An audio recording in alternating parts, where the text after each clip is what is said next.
Hey everybody, PugGaming here. You may have seen me on YouTube. I create City Skylines videos with a lot of very realistic mods and high level of detailing. Today I'm collaborating with Paradox Interactive to bring to you a tutorial on the very powerful Move It mod. Whether you play more vanilla or you're a high detailer, the Move It mod tool really does allow you to explode with creativity. The mod itself was first created by Samsung TS and has very recently been handed over to Quboid to continue the development. I was very lucky to be able to catch up and have a chat with Quboid and find out a little bit more about how he got to this position. When City Skylines was released, I played for about a year and I enjoyed it a lot, but I moved on to other games. A few months later I happened to come across the YouTube series Long Bay and fell back in love with what was possible. I quickly returned to the game and set about learning how to use the mods and assets that make this possible, and one genius mod that stood out was Move It. It was whilst aligning one object to another for the millionth time that an idea struck me. Move It can read the angle that one object is facing and set the angle another object is facing, so why not copy this angle automatically?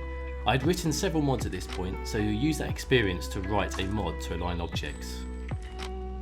I then contacted Samsung TS to see how best to expand on the work, but when they replied they told me they had decided to move on from the City Skylines scene and would I like to take over the whole project. Despite being a daunting prospect, I jumped at the chance to develop these tools further. So a fascinating insight into Quboid and the position of Move It today. So let's jump into this tutorial and see how and what makes this so powerful.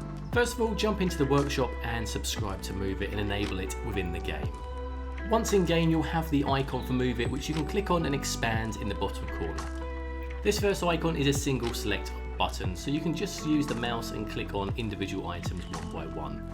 If however you want to click on more than one item at a time, use the marquee selection and drag over with your mouse. To make life easier, there are now a filter function which allows you to only select certain ones that are highlighted. You can quickly reset these filters by double clicking back on the marquee icon. Move It also allows you to copy items such as props and roads by pressing Ctrl+C or pressing the button in the menu. Please however do note that if you're copying buildings, you will need to have Plop the Grow Pools mod to ensure that despawning doesn't take place. When moving items highlighted, you can either use the mouse or you can use the keyboard. Holding the Alt key as you do so will give finer movements. Holding Shift will be faster. Not only can you move things left, right, up and down, but you can also raise and lower items using the page up and page down. You can also bend segments of road to create some unusual shapes. The Follow Terrain button allows two things. With it turned on, the terrain automatically clicks to where you are in terms of the level. Having this flicked off means that the terrain stays where the node originally was. To the right hand side of this button we now have the toggle snapping button. As you can see, it allows the items to snap to the grid wherever you move it to. This will also work outside the grid section and is really good for moving roads and extending them. However, if you want to be placing an item in an exact certain spot, you would want this turned off to avoid having the snapping against the grids. Next up is the Align Height, and this allows you to automatically align the height as mentioned by Quboid earlier today. To do so is simple. You need to click on the first node, hit the Align button and then click on the node that you want that one to raise up to match. The next button is very useful. It's called the Immediately Align to Terrain Height. And as you can see here on screen, strangely enough my swing and these two bushes have risen above the ground. So all I need to do is highlight this section, doesn't matter if I over highlight, and then click the button and boom, they go down to the floor. Simple. The next button up is the Alliant Slope, and this allows you to do as it says. You can now align a slope to make a very smooth transition from top to bottom. To do so, click the middle node and then ensure that you click on the Align Slope button. Once you do so, you can then click on the two ends that you're trying to align towards, and then voila, there we go. The slope is perfectly aligned.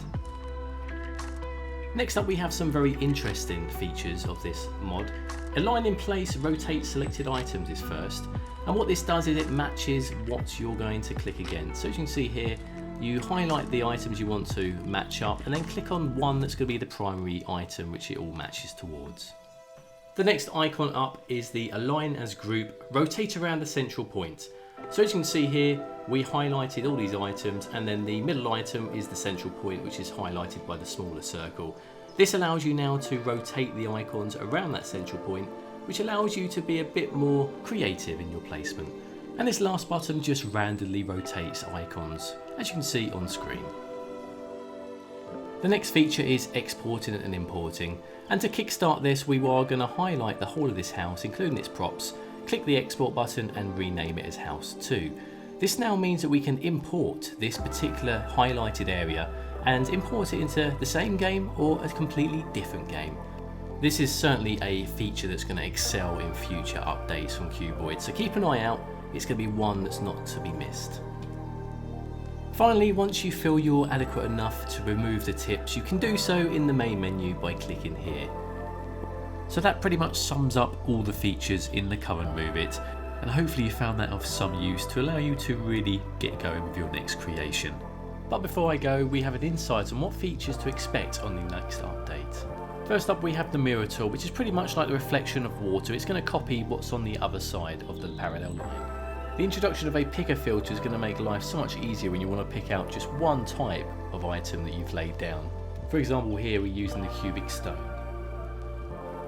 Network filters is also going to save a lot of time where you can just click on one type of network. For example, here we are clicking the roads. And last but not least, a restore feature, which is very exciting and not one to be missed. But aside from that, I hope you enjoyed the video. Thanks for watching and be sure to subscribe to the channel to see more tutorials like this one.